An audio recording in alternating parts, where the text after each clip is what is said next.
so what we've found is that time and time again, workers with quite serious problems and concerns simply go without getting the treatment they need or the care they need because they are afraid of being known as an injured or sick worker and then not being invited back to participate the next year. Okay.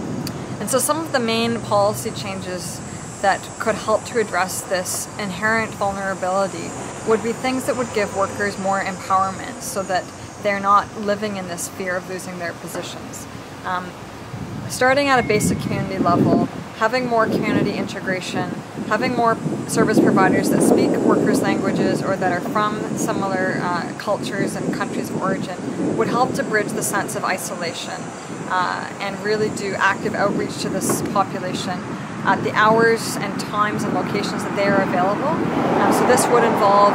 going out to see workers on Friday nights or Sunday afternoons when they often have more time off rather than the standard business hours, and also coming out of the cities into the rural areas where workers are unable to access many of the services that those of us who live in central areas are able to receive.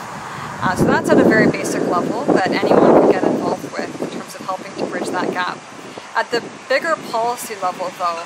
what we'd like to see are changes that help workers to not feel as vulnerable in their employment situations. So having a change in contract where workers could change employers if they felt their employer wasn't treating them well without any kinds of constraints. So having an open work permit essentially instead of one bound to their employer would be a significant improvement. Having the chance to potentially immigrate to Canada one day would be a dream and desire of many of these workers, some of whom have been coming here for decades, separating from their families, and would like to have the chance to be able to settle here. So that would be another potential policy change. Another issue would be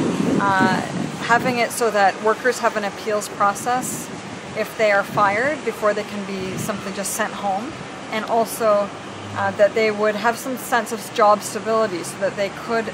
understand that even if they don't get along with one employer or even if they get sick one year, they won't just lose their jobs, that they will have job security, just like other Canadian workers that have a sense of working here in Canada for a long period of time and not just being able to be disposed of, for lack of a better word, when something goes wrong and not have that ability to come back and seek employment.